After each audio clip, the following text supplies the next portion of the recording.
सो good morning dear students. आज हम करेंगे एक्सरसाइज 8.1। क्वेश्चन नंबर है 7। अब देखिए 7 में क्या देखे, कॉट थीटा दे रखा है हमें, एक ट्रिग्नोमेट्रिक रेशियोज की वैल्यू दे रखी है 7/8, ठीक है। और इवेल्युएट हमने करना है 1 plus sine theta into 1 minus sine theta upon 1 plus cos theta into 1 minus cos theta, part number 1। And part number 2 में क्या है, कॉट स्क्वायर थीटा। इनकी हमने वैल्यू निकालनी है, ठीक है। अब मैंने आपको बताया था बेटा कि जब भी आपको ट्रिग्नोमेट्रिक रेशियो दे रखी हो तो सबसे पहला काम आपने क्या करना है कि आप एक राइट एंगल ट्राइंगल बना लो। तो ये हम यहाँ पे एक राइट एंगल ट्राइंगल बना लेते हैं, ठीक है। तो इसका नामकरण कर दो ज़रा, ABC हो गया, ठीक है। अब इस राइट ट्राइंगल के अंदर एक होगा राइट एंगल, तो ये हो गया 90 डिग्री का एंगल, और एक हमारे पास हो गया एंगल थीटा जो यहाँ पे दिया हुआ है। So let this be the theta. अब देखो राइट एंगल के सामने हमारे पास क्या होगा, हाइपोटेनिस, ठीक है। और इस एंगल के सामने क्या होगा, परपेंडिकुलर। और इस एंगल के जो एडजेसेंट साइड है वो क्या हो जाएगा, हमारा बेस हो जाएगा यहाँ पे, ठीक है। अब सबसे पहले देखो आपको कॉट थीटा दे रखा है, तो कॉट थीटा की जो वैल्यू दे रखी है वो कितनी है, 7/8 है। अब वो जो ट्रिक मैंने आपको बताया था बेटा, उसको आपने बिल्कुल भी भूलना नहीं है। जब तक ये ट्रिग्नोमेट्री चलती रहेगी ना, वो ट्रिक आपके काम आएगा। तो वो ट्रिक आप जब भी क्वेश्चन करो उसको आप पहले एक सेपरेट जगह पे बना लो आप उसको। तो क्या था आपके पास, पंडित बद्री प्रसाद हर हर बोले, ठीक है। अब देखो ऊपर से नीचे आओगे तो साइन कॉस टैन, ठीक है। और टैन का जो रेसिप्रोकल है वो कौन है, कॉट है।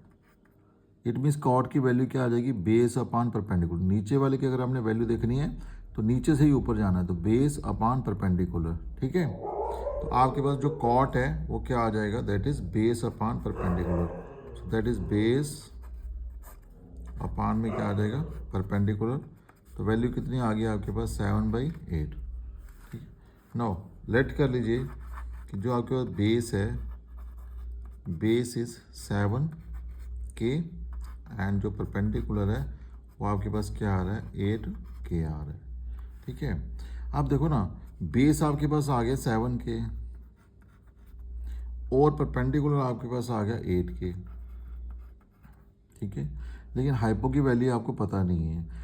अब आपने क्या करना है कि जब भी ऐसे क्वेश्चन आते हैं ना, तो तीनों साइडों को वैल्यू निकालनी है। दो की आपको दी होगी, तीसरी की आपने पहले निकाल लेनी, फिर आगे हम बढ़ेंगे। तो हाइपो की वैल्यू निकालिए। तो हाइपो की वैल्यू कैसे निकलेगी, हम by using the Pythagoras theorem. तो यूज़ कीजिए यूजिंग पाइथागोरस थ्योरम, ठीक है जी। अब देखिए पाइथागोरस थ्योरम क्या कहती है कि हाइपो का square is equal to perpendicular का स्क्वायर प्लस बेस का स्क्वायर। तो हाइपो का तो पता नहीं है आपको, तो परपेंडिकुलर कितना है, 8K, तो इसका स्क्वायर ले लीजिए। और बेस आपके पास कितना है, 7K, तो इसका स्क्वायर ले लीजिए। तो 8 का स्क्वायर कितना आ जाएगा, 64, इंटू K है तो K का स्क्वायर आ जाएगा। 7 का स्क्वायर कितना हो जाएगा, 49, तो साथ में क्या आ जाएगा, K का स्क्वायर भी आ जाएगा। दोनों को ऐड करो, 9 और 4 कितने हो गए, 13, 6 4 10 और 1 11, यानी कि 113K का स्क्वायर आ जाएगा। ये आ जाएगा मेरा हाइपो का स्क्वायर। नो, यहाँ पे हाइपोटेनस की वैल्यू क्या आ जाएगी, प्लस माइनस √113K का स्क्वायर, ठीक है जी। इसको मैं ऐसे लिख सकता हूँ, प्लस माइनस √113 इंटू K का स्क्वायर। नो, स्क्वायर है रूट क्या हो जाएंगे, कैंसिल। नो, 113 का कोई ये परफेक्ट स्क्वायर बनेगा नहीं, इसलिए इसकी वैल्यू यही रहेगी। तो इसको आप लिख लीजिए प्लस माइनस √113, और बाहर क्या आ जाएगा, K आ जाएगा, ठीक है। अब आपको पता है हाइपोटेनिस, हाइपोटेनिस है क्या, इट इज़ लेंथ। तो लेंथ ऑफ जो ट्राइंगल है वो कभी भी क्या होता है, नेगेटिव नहीं हो सकती। तो इसका मतलब इसकी कौन सी वैल्यू ले लेंगे हम, पॉजिटिव वैल्यू ले लेंगे यहाँ पे। तो edge length can not be negative, ठीक है जी। तो एज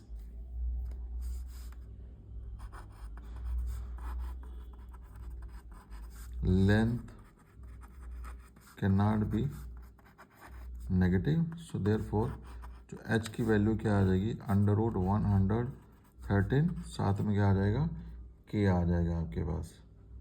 ठीक है, तो ये हमारे पास क्या आ गया, h आ गया। अब देखो इसकी वैल्यू में आपके पास क्या है, एक है साइन थीटा और एक है कॉस थीटा। ठीक है जी, पहले आप इन दोनों की वैल्यू ले लो। तो साइन थीटा यहाँ से क्या आ जाएगा, परपेंडिकुलर अपॉन हाइपोटेनिस, तो p/h, दिस इज p। ठीक है, p/h, नो p कितना आपके पास 8k है, तो h आपके पास कितना आ गया, √113k। तो k और k को कैंसिल कर दो, तो ये कितनी वैल्यू आ गई, 8/√113 आ जाएगा आपके पास। ठीक है, now cos theta, so cos थीटे की जो वैल्यू है वो क्या आती है, base upon hypotenuse, that is b/h। Now what is b, तो b इज 7k, तो ये आ जाएगा 7k अपान में क्या आ जाएगा, √113k आ जाएगा। यहाँ पे भी k कैंसिल हो जाएगा, तो 7 अपान कितना आ जाएगा, √113। तो साइन की वैल्यू भी आ गई, कास की वैल्यू भी आ गई। ठीक है, मतलब इन दोनों के अलावा हमारे पास कोई और वैल्यू नहीं है। चलिए इसको स्टार्ट करते हैं हम। पार्ट नंबर 1 ले लेते हैं हम। Know taking part 1, taking first. ठीक है, तो फर्स्ट आपके पास क्या है, that is 1 + sin theta into में 1 - sin थीटा अपान में क्या है, 1 + cos थीटा और 1 - cos थीटा। ठीक, देखो इसको देख के थोड़ा सा आपको आइडिया हो रहा होगा, 1 + sin थीटा 1 - sin थीटा, तो यहाँ पे ना एक आइडेंटिटी बन जाती है। वो आइडेंटिटी आपके पास क्या है, जैसे आप लिखते थे a + b इंटू में a - b। ठीक है, तो इसको आप क्या लिखते थे, a² - b का स्क्वायर। अब ये वाली आइडेंटिटी हम यहाँ पे अप्लाई कर देंगे, तो ये क्या बन जाएगा, 1 का स्क्वायर तो 1 ही आएगा, तो 1 - क्या आ जाएगा, that is sin² theta. Sine theta into sine theta क्या होता है, sin² थीटा। अब यहाँ पे क्या आ जाएगा, 1 - क्या आ जाएगा, दैट इज cos² थीटा। ठीक है, नो अब वैल्यू लगा दो आप, दैट इज 1 - साइन थीटा कितना आया आपके पास, दैट इज 8/√113। तो ये आ जाएगा आपके पास 8/√113 और ऊपर क्या आ जाएगा इसका स्क्वायर अपॉन 1 - कॉस। तो कॉस की वैल्यू आपके पास क्या आई है, 7/, तो 7/√113, तो इसका भी क्या है, स्क्वायर है यहाँ पे। ठीक है, no this is equal to 1 - अब 8 का स्क्वायर कितना हो गया, 64। ठीक है, आप देखो ये रूट है तो इसके ऊपर भी स्क्वायर है, तो रूट और स्क्वायर क्या हो जाएंगे, कैंसिल हो जाएंगे, तो क्या बचेगा 113। नीचे आ जाओ, ये 1 - 7 का स्क्वायर कितना हो गया, 49। अब इस नीचे वाले के ऊपर रूट है, तो रूट और स्क्वायर क्या हो जाएंगे, कैंसिल, तो क्या बचेगा 113। ठीक है, नो अब देखो यहाँ पे ऊपर एलसीएम कितना आ जाएगा, 113, और नीचे भी कितना आ जाएगा, 113। या ऐसे कर लो, 113 इंटू 1, तो कितना हो गया, 113। 1 इंटू 64, तो 64 आ गया। तो 1 इंटू 113, तो 113 ही रहा। ठीक है, सेम चीज़ नीचे भी करो, 113 इंटू 1, तो 113 ही आया। तो 1 इंटू 49, तो 49 ही आया। तो 1 इंटू 113, तो 113 आ गया। ठीक है जी, अब देखिए आगे। अब देखो बेटा, 113 में से 64 को करो आप माइनस। ठीक है, जब दोनों को माइनस करते हो तो कितना आता है आपके पास, देखो 13 में 9 गए तो कितना आ गया, सॉरी 13 में 4 गए तो आ गया कितना, 9 आ गया आपके पास। ठीक है ना, तो यहाँ कितना आ गया 10, तो 10 में से 6 गया तो कितना आया 49। ये आ गया 49 आपके पास। अपान में कितना है 113, फिर अपान में आ जाओ। अब देखो यहाँ पे आपके पास कितना आ गया, 13 में से 9 गए, कितने आ गए आपके पास, 4 आ गए यहाँ पे।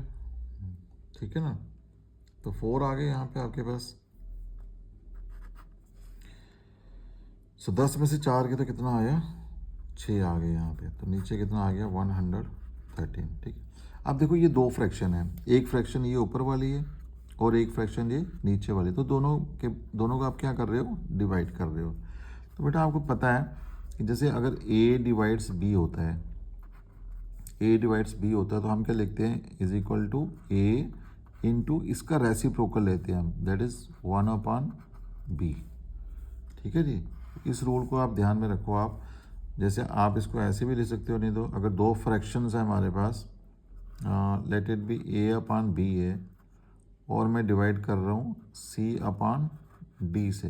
ठीक है, तो मैं इसको क्या लिख सकता हूँ, जो फर्स्ट वाली है वो तो एज इट इज़ रहेगी, इसका ये साइन चेंज हो जाएगा, डिवीज़न इनटू मल्टीप्लाई में कन्वर्ट हो जाएगा और इसका रेसिप्रोकल आ जाएगा, ये क्या आ जाएगा, d/c आ जाएगा यहाँ पे। ठीक है, अब ये वाला रूल हम यहाँ पे लगाएंगे तो ये कितना बन जाएगा, दैट इज़ 49/113। तो ये पहले वाली है, ये तो एज इट इज़ रही, तो ये दूसरे वाली है, तो यहाँ पे डिवीज़न का साइन चेंज हो जाएगा मल्टीप्लाई में और ये इसका रेसिप्रोकल आ जाएगा, तो ये आएगा 113 अपान में क्या आ जाएगा 64। तो 113 और 113 कैंसिल, तो क्या आ गया 49/64 आ जाएगा आपके पास। ठीक है जी, तो ये इसकी वैल्यू आ जाएगी हमारे पास। नाउ सेकंड पार्ट है, नाउ टेकिंग सेकंड, और सेकंड आपके पास क्या है, कॉट स्क्वायर थीटा।